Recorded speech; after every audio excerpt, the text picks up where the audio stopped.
Hello students, most welcome to the Thorax YouTube channel. आज हम बात करेंगे हर्बेरियम के बारे में, जो कि एक टेक्सोनोमिकल एड है। पिछले लेक्चर में मैंने आपको टेक्सोनोमिकल एड का इंट्रोडक्शन दे दिया था और ये हम सारे वर्ड्स हमने लिखे थे: herbarium, botanical garden, zoological park, museum और की।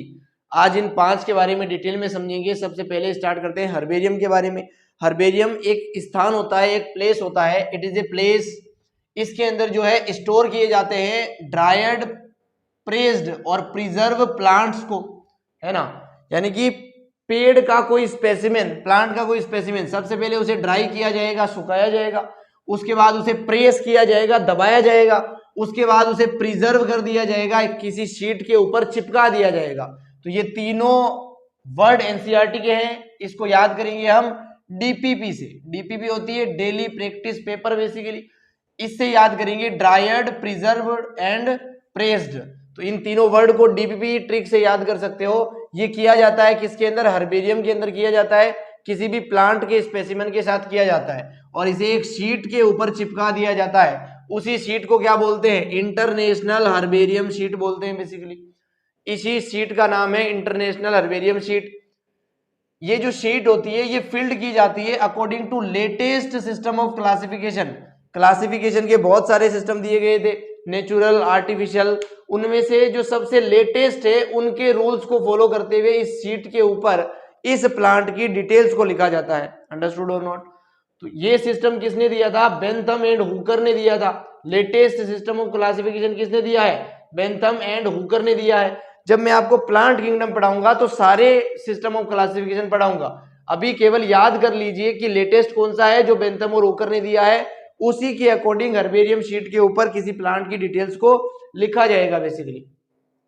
जब आप इसे ड्राई करोगे, प्रेस करोगे, प्रिजर्व करोगे तो कुछ पॉइजन भी डालोगे ताकि कोई बाहर के बैक्टीरिया, फंजाई, इंसेक्ट उसको ना खाए। भाई पेड़ का वो पार्ट है ना, स्पेसिमेन है, तो उसके अंदर ऑर्गेनिक मैटर है। हो सकता है इंसेक्ट है, फंजाई है, उस ऑर्गेनिक मैटर को खा जाए। हमें तो उसे प्रिजर्व करना है ना, बचाना है। तो बचाने के लिए हम क्या करते हैं? यहाँ पे कुछ पॉइजन ऐड करते हैं। जैसे मर्क्यूरी क्लोराइड है, ये फंजाई का किलर होता है। मर्क्यूरी क्लोराइड जो है ये फंजाई के अटैक से बचाता है बेसिकली। जैसे डीडीटी है, ये इंसेक्ट किलर है, इंसेक्ट को मार देता है। हमने मर्क्यूरी क्लोराइड और डीडीटी को डाल दिया है उस स्पेसिमेन के ऊपर। अब इस स्पेसिमेन के ऊपर अगर कोई फंजाई आता है वो फंजाई मर जाएगा, अगर कोई इंसेक्ट आता है तो वो इंसेक्ट मर जाएगा, क्योंकि हमें इस स्पेसिमेन को बचाना है, प्रिजर्व करना है। इसलिए हमने ये दोनों चीजें उसके ऊपर डाली है, या जनरली हर्बेरियम के ऊपर डाली जाती है, हर्बेरियम के अंदर बेसिकली, है ना। इंटरनेशनल हर्बेरियम शीट की बात करते हैं। इस शीट का जो साइज होता है वो 29 मल्टीप्लाई विथ 41 सेंटीमीटर स्क्वायर होता है। यानी कि कुछ ऐसा पेपर होता है, आप ऐसे समझ सकते हो। इसकी जो विड्थ है वो कितनी होती है? 29 सेंटीमीटर, और जो लेंथ है वो कितनी होती है? 41 सेंटीमीटर होती है बेसिकली।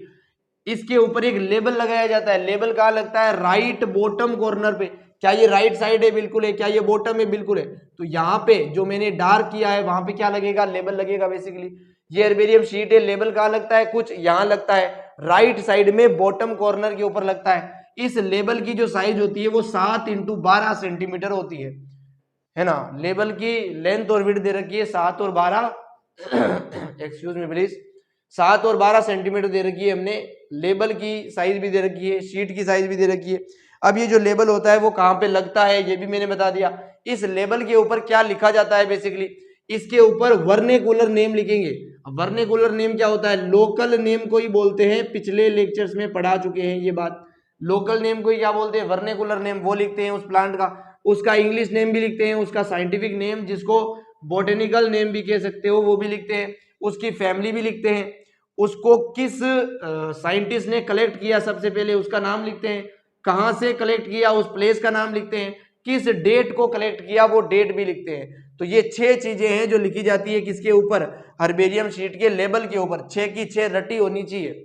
ऐसा पूछ सकता है कि कौन सी चीज नहीं लिखी जाती है, तो 6 याद होगी तभी ऑप्शन सेलेक्ट कर पाओगे। तो अच्छे से लिखे इन्हें और याद भी करें। इस हर्बेरियम का आखिर इंपॉर्टेंस क्या है? हर्बेरियम हमें क्या क्या फैसिलिटी देता है बेसिकली?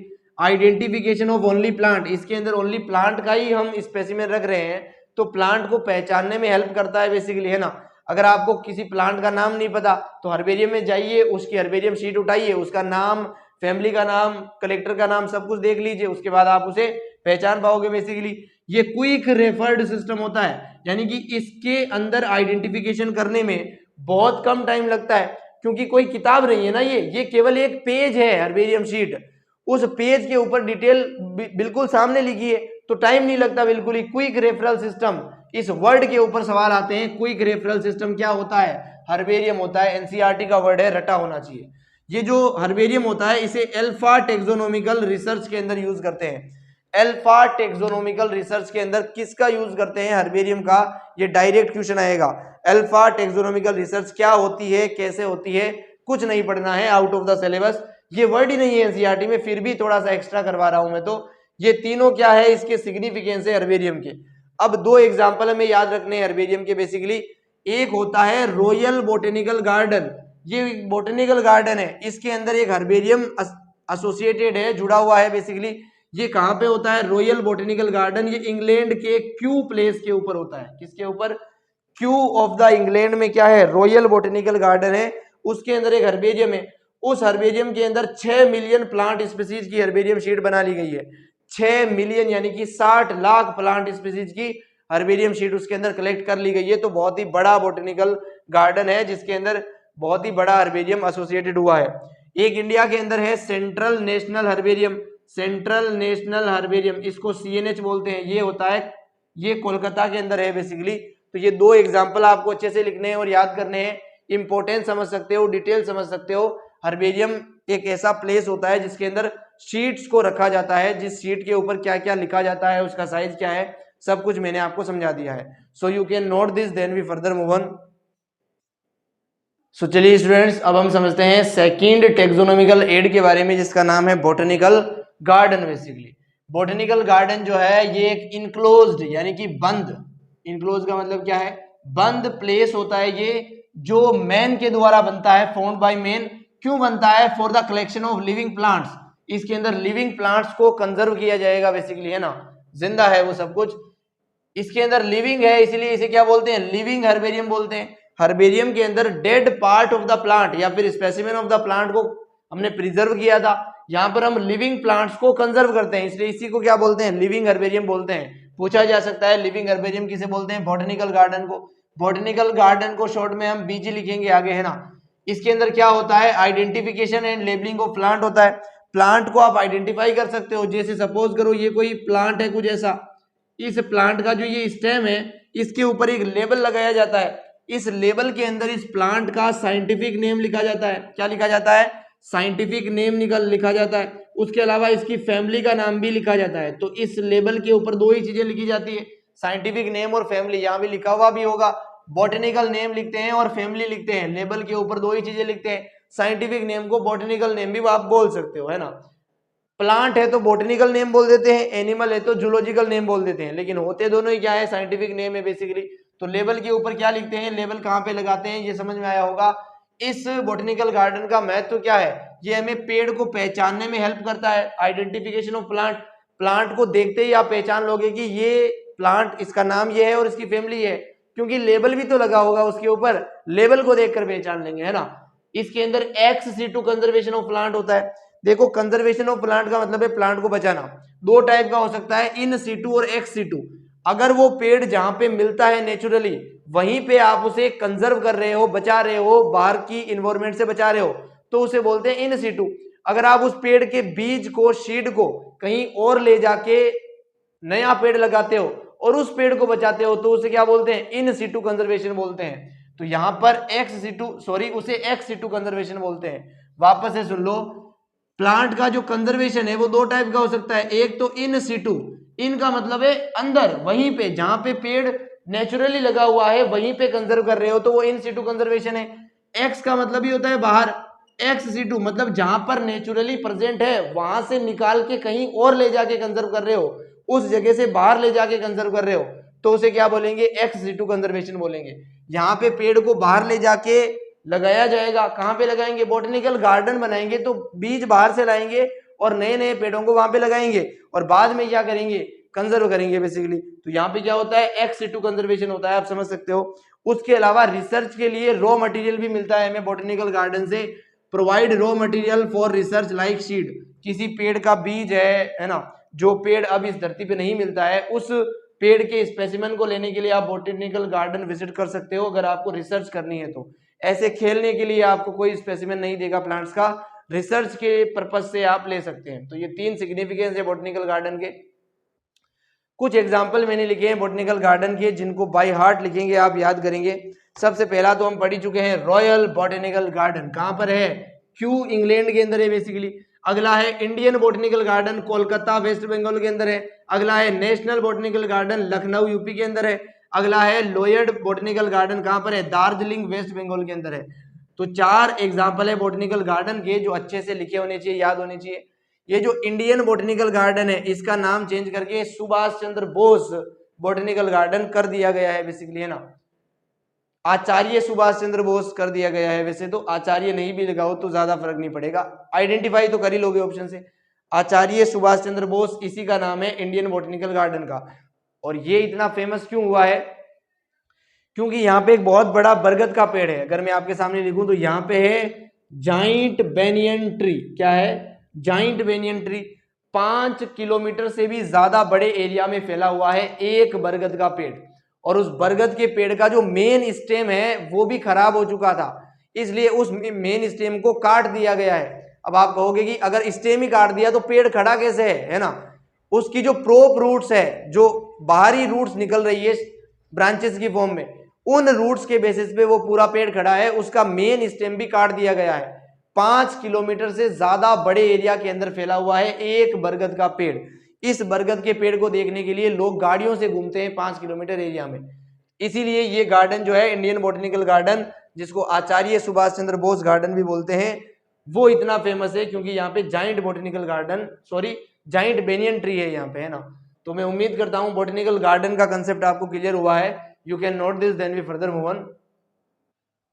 सो चलिए स्टूडेंट्स, अब मैं आपको समझाता हूँ थर्ड टेक्सोनोमिकल एड के बारे में, जिसका नाम है जूलॉजिकल पार्क, जिसको आप जो भी बोलते हो। ये भी एक बंद प्लेस होता है, इनक्लोज प्लेस, जहाँ पे एनिमल्स को रखा जाता है, प्रोटेक्ट किया जाता है। केप्ट का मतलब रखना, प्रोटेक्ट किया जाता है अंडर ह्यूमन केयर। वहां पे इंसान लगाए होते हैं जो जानवरों की देख रेख करते हैं, केयर करते हैं बेसिकली। यहाँ पे ऑलमोस्ट सिमिलर कंडीशन होती है टू देयर नेचुरल हैबिटेट। जैसे ऑर्गेनिजम्स जंगल में हैबिटेट में रहते हैं, वैसा ही हैबिटेट, वैसी ही कंडीशन इनको यहाँ पे दी जाती है ताकि इनको कोई प्रॉब्लम ना हो। जिस पिंजरे में ऑर्गेनिज्म को रखते हैं उस पिंजरे के ऊपर एक लेबल लगाते हैं, उस लेबल के ऊपर साइंटिफिक नेम और फैमिली को लिखा जाता है बेसिकली। इसका सिग्निफिकेंस क्या होगा, आइडेंटिफिकेशन ऑफ एनिमल्स, एनिमल्स को पहचानेंगे क्योंकि इसके अंदर क्या मिलते हैं, केवल एनिमल्स मिलते हैं, वो भी लिविंग एनिमल्स। XG2 कंजर्वेशन है क्योंकि जंगल से उठा के हम किसी पार्क के अंदर, पिंजरे के अंदर बंद करके इसको कंजर्व कर रहे हैं। ये प्लेस होता है सिलेक्टिव ब्रीडिंग का। अगर आपको 2 ऑर्गेनिज्म के अंदर सिलेक्ट करके ब्रीडिंग करानी है तो उन दोनों ऑर्गेनिज्म को एक ही केज के अंदर, एक ही पिंजरे के अंदर बंद कर दो, कुछ महीनों बाद वो ब्रीडिंग कर लेंगे। तो सिलेक्टिव ब्रीडिंग का ये प्लेस है। कंजर्वेशन ऑफ इंडेंजर्ड स्पीसीज, जो बहुत ही खतरे में होती है स्पीसीज, उसे बोलते हैं इंडेंजर्ड, उनको कंजर्व करने के लिए एक अच्छा स्थान है zoological park basically. Place for tourist attraction, यहाँ पे टूरिस्ट घूमने आते हैं, जानवरों को देखने आते हैं, जिससे इनकम भी अच्छी खासी जनरेट होती है बेसिकली। हेल्प इन स्टडिंग, ये पढ़ने में हेल्प करता है। क्या पढ़ सकते हैं, फूड हैबिटेट या फिर बिहेवियर ऑफ एनिमल्स, कोई एनिमल कौन सा खाना खाता है, उसकी फूड हैबिट क्या है, या फिर वो कैसा बिहेवियर रखता है, वो गुस्से वाला है, प्यार वाला है, कैसा है, ये सब स्टडी कर सकते हो आप जूलॉजिकल पार्क के अंदर। 2 जूलॉजिकल पार्क के एग्जांपल मैंने आपके सामने लिखे हैं। एक तो है क्रूगर्स जूलॉजिकल पार्क जो है साउथ अफ्रीका में, एक है नेशनल जूलॉजिकल पार्क जो कि है न्यू दिल्ली में। ये लार्जेस्ट होता है, largest zoological park in world. जो साउथ अफ्रीका वाला है ये लार्जेस्ट जूलॉजिकल पार्क है, और ये इंडिया वाला भी काफी बड़ा होता है। तो ये है जूलॉजिकल पार्क की डिटेल्स, जिसको समझ में तो आ ही गया होगा, लिखना है अच्छे से और बाय हार्ट पढ़ते रहना है जिससे कोई कंफ्यूजन ना हो। I hope it is clear to everyone, please note this, then we further move on. So चलिए स्टूडेंट्स, अब मैं आपको समझाता हूँ फोर्थ टेक्सोनोमिकल एड के बारे में, जिसका नाम है म्यूजियम। हम जानते हैं कि म्यूजियम जो होता है किसी भी एजुकेशनल इंस्टीट्यूट के साथ जुड़ा होता है, जिसके अंदर प्लांट या एनिमल के डेड पार्ट को प्रिजर्व किया जाता है। ये एक प्लेस होता है जहाँ पे कलेक्शन ऑफ प्रिजर्व प्लांट और एनिमल होता है, उनके डेड पार्ट्स बेसिकली। ये एसोसिएटेड होता है एजुकेशनल इंस्टीट्यूट के साथ। Plants and animals are preserve in jar और कंटेनर्स। जो प्लांट और एनिमल के स्पेसिमेन होते हैं उन्हें बड़े बड़े कंटेनरों में, जार में भर दिया जाता है, ताकि उन जार के अंदर एक लिक्विड भरते हैं, उस लिक्विड को बोलते हैं लिक्विड प्रिजर्वेटिव्स। उसके अंदर फॉर्मेलिन हो सकता है, एसीटोन हो सकता है, अल्कोहल हो सकता है। ये तीनों प्रिजर्वेटिव है जो बाकी बैक्टीरिया फंजाई से उस स्पेसिमेन को बचाते हैं बेसिकली, है ना। प्लांट और एनिमल के स्पेसिमेन को जार के अंदर भर के रख सकते हैं। Can be preserved as dry specimen, कुछ को ड्राई स्पेसिमेन सुखाकर भी प्रिजर्व करते हैं बेसिकली। जैसे इंसेक्टों को इंसेक्ट बॉक्स के अंदर रखते हैं। इंसेक्टों को सबसे पहले क्या करते हैं, कलेक्ट करते हैं, पकड़ते हैं, उसके बाद किल करते हैं, मारते हैं, उसके बाद उसके ऊपर क्या लगा देते हैं, पिन लगा देते हैं एक शीट के ऊपर चिपकाकर, और शीट को कहाँ रख देते हैं, इंसेक्ट बॉक्स के अंदर रख देते हैं। तो ये प्रोसेस किया जाता है इंसेक्ट के लिए। इन तीनों का सीक्वेंस इंपॉर्टेंट होता है, कलेक्ट, किल एंड पिन। तो collect, kill and pin, CKP से आप याद रख सकते हो, सीकेपी, है ना। सीकेपी ट्रिक से आप इसको याद रखेंगे इसी ऑर्डर में। जो लार्ज एनिमल होते हैं उनको स्टफ किया जाता है, रुई से भरा जाता है बेसिकली, उसके बाद क्या किया जाता है, प्रिजर्व किया जाता है। और जो स्केलेटन होते हैं एनिमल्स के वो भी यहाँ पे देखे जा सकते हैं, वो भी यहाँ पे प्रिजर्व किए जाते हैं। National museum of natural history जो है ये न्यू दिल्ली के अंदर है, जो एक म्यूजियम का एग्जाम्पल हमने लिखा हुआ है आपके सामने। तो मैं उम्मीद करता हूँ ईच एंड एवरी वर्ड समझ में आया होगा। इनको डायरेक्टली याद करने हैं, ये लिक्विड होते हैं जो प्रिजर्वेटिव की तरह यूज होते हैं। फॉर्मेलिन जो होता है ये डेड बॉडी के ऊपर भी डाला जाता है। जैसे आपने देखा होगा मेडिकल इंस्टीट्यूट्स के अंदर जब डेथ बॉडी को बाहर निकालते हैं तो कुछ लोग बेहोश हो जाते हैं, वो डर के मारे बेहोश नहीं होते हैं, उस बॉडी के ऊपर फॉर्मेलिन डाला जाता है। इसकी स्मेल की वजह से कुछ सेंसिटिव पीपल जो है वो बेहोश हो जाते हैं। आई होप म्यूजियम आपको समझ में आया है। Please note this, then we further move on. तो चलिए स्टूडेंट्स, अब मैं आपको समझाता हूँ फिफ्थ टेक्सोनोमिकल एड्स के बारे में, जिसका नाम है टेक्सोनोमिकल की वर्ड से आपको समझ में आ रहा है। की का मतलब होता है चाबी बेसिकली। ये एक ऐसा टूल है, ऐसी टेक्निक है जिससे आप लिविंग ऑर्गेनिज्म के कैरेक्टर को आइडेंटिफाई कर सकते हो। अगर कैरेक्टर आइडेंटिफाई होगा तभी आप उसको टेक्सोनोमी के अंदर क्लासिफाई करोगे, उसका क्लासिफिकेशन होने के बाद उसका क्या करोगे, नोमेनकल्चर करोगे। तो ऐसा एक टूल है, ये एक टेक्निक है ये। तो सबसे पहली लाइन लिखिए, इट इज ए टेक्निक। ये कोई स्थान नहीं है, कोई बुक नहीं है, कोई शीट नहीं है, ये एक प्रोसेस है, एक टेक्निक है, अंडरस्टूड। ये एक एनालिटिकल टूल होता है जिसमें ब्रेन का यूज करना पड़ता है। इसके अंदर बेसिकली ये बताया जाएगा कि इस ऑर्गेनिज्म के अंदर ये कैरेक्टर होता है या नहीं होता है। एक लीड इसमें सिलेक्ट होती है और दूसरी लीड रिजेक्ट होती है, अभी आगे समझेंगे। It is a aid for identification of plant and animals. किसी भी प्लांट और एनिमल, यानी कि प्लांट और एनिमल दोनों के लिए इसको यूज कर सकते हैं। ये एड होता है, हमारी हेल्प करता है आइडेंटिफिकेशन में। किस बेसिस पे है ये, basis on the similarities and dissimilarities. किन ऑर्गेनिज्म के बीच में कितनी सिमिलरिटीज है, कितने सिमिलर कैरेक्टर है, और कितनी डिफरेंटनेस है, कितने अलग अलग कैरेक्टर है, डिससिमिलरिटीज है। इस बेसिस के आधार पे आप इनको आइडेंटिफाई करते हो, अलग अलग करते हो। A set of contrasting character is arranged in a sequential manner for identification। किसी भी ऑर्गेनिज्म को आइडेंटिफाई करने के लिए कुछ कॉन्ट्रास्टिंग कैरेक्टर बनाए जाते हैं। जैसे मैं पहले एक्सप्लेन कर दूं आपके सामने। सपोज करो आपको कोई एक ऑर्गेनिज्म मिला है जिसका नाम वाम कुछ नहीं पता आपको। इस ऑर्गेनिज्म के आप कुछ कैरेक्टर देखोगे, क्या ये ऑर्गेनिज्म फ्लाई कर सकता है, हवा में उड़ सकता है, या ये ऑर्गेनिज्म स्विम कर सकता है, क्या ये उड़ सकता है, तैर सकता है, या फिर ये चल सकता है, रन कर सकता है। ये तीन लिखे हैं मैंने कैरेक्टर, लेकिन की के अंदर हमेशा दो ही कैरेक्टर लिखे जाएंगे। जिन दो कैरेक्टर में क्या लिखा जाएगा, ध्यान से समझना। दोनों कैरेक्टर आपस में एक दूसरे के ऑपोजिट होते हैं। ये फ्लाई कर सकता है या ये फ्लाई नहीं कर सकता।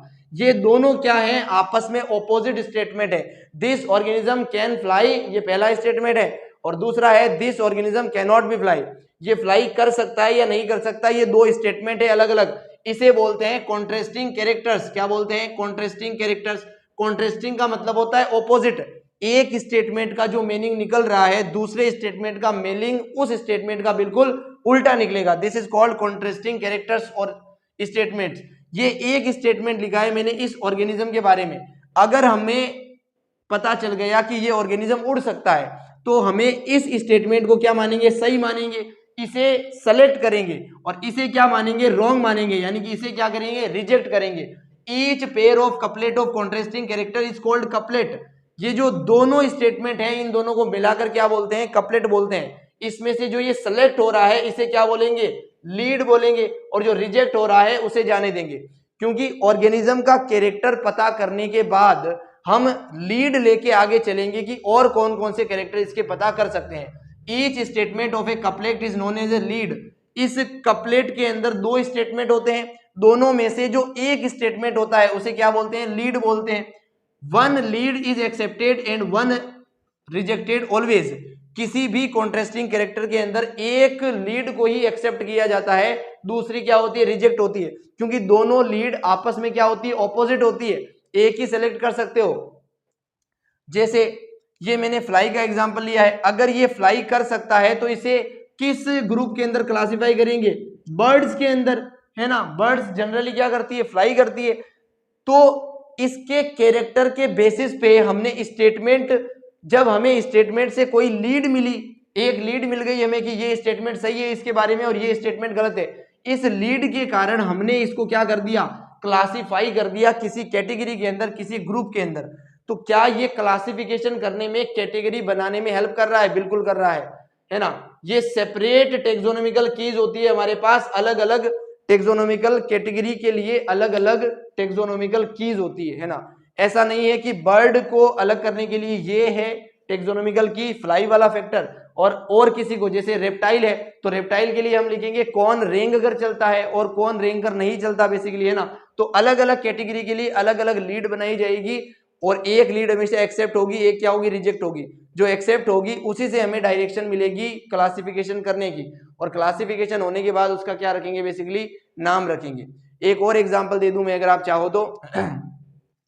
जैसे कोई ऑर्गेनिज्म मिला हमें, इस ऑर्गेनिज्म के पास जो एक्सोस्केलेटन है वो काइटिन का बना हुआ है या फिर नहीं है। ये दो स्टेटमेंट लिखे हैं, इस ऑर्गेनिज्म का एक्सोस्केलेटन काइटिन का बना हुआ है, ये पहला स्टेटमेंट है, काइटिन का बना हुआ नहीं है, ये दूसरा स्टेटमेंट है। इन दोनों स्टेटमेंट को बोलते हैं कॉन्ट्रास्टिंग कैरेक्टर या फिर कपलेट। इन कपलेट का जो एक स्टेटमेंट है इसे भी क्या बोलते हैं, लीड बोलते हैं, दूसरे स्टेटमेंट को भी क्या बोलते हैं, लीड बोलते हैं। इनमें से कोई एक कैरेक्टर ही सही होगा, दूसरा क्या होगा, फॉल्स होगा बेसिकली। जो सही होगा इसे बोलेंगे एक्सेप्टेड लीड, क्या बोलेंगे, एक्सेप्टेड लीड, और जो गलत होगा इसे बोलेंगे रिजेक्टेड लीड, क्या बोलेंगे, रिजेक्टेड लीड बोलेंगे। तो लीड दो टाइप की हो गई, एक एक्सेप्ट होती है और एक रिजेक्ट होती है। जो रिजेक्ट होती है इसे बेसिकली फॉरगेट कर देते हैं, भूल जाते हैं, और जो एक्सेप्टेड लीड होती है ये देती है डायरेक्शन ऑफ क्लासिफिकेशन। क्या देती है, ये डायरेक्शन ऑफ क्लासिफिकेशन देती है बेसिकली। क्लासिफिकेशन इसी लीड के बेसिस पे किया जाएगा। अगर काइटिन प्रेजेंट है उसमें तो क्या ये इंसेक्ट ग्रुप को डिनोट करता है, बिल्कुल करता है। ऑर्थोपोडा फाइलम के अंदर जो इंसेक्टा क्लास आती है उसका मेंबर है ये, मुझे यहां से पता चल जाएगा इस लीड के कारण। तो इस प्रकार लीड के बेसिस पे हम क्लासिफिकेशन करते हैं ऑर्गेनिजम्स का, यानी कि टेक्सोनोमी करते हैं। टेक्सोनोमी के अंदर ये टूल हेल्प करता है हमारी, इसीलिए ये टेक्सोनोमिकल एड्स का पार्ट है जिसका नाम है टेक्सोनोमिकल की। तो मैं उम्मीद करता हूं पांचों के पांचों टेक्सोनोमिकल एड्स आपको समझ में आए हैं। अगर कोई भी डाउट हो तो आप कमेंट कर सकते हैं, मैं उसका रिप्लाई 100% करूंगा। थैंक यू सो मच, यहां तक बने रहिए। चिल देन, मिलते हैं नेक्स्ट सेशन में।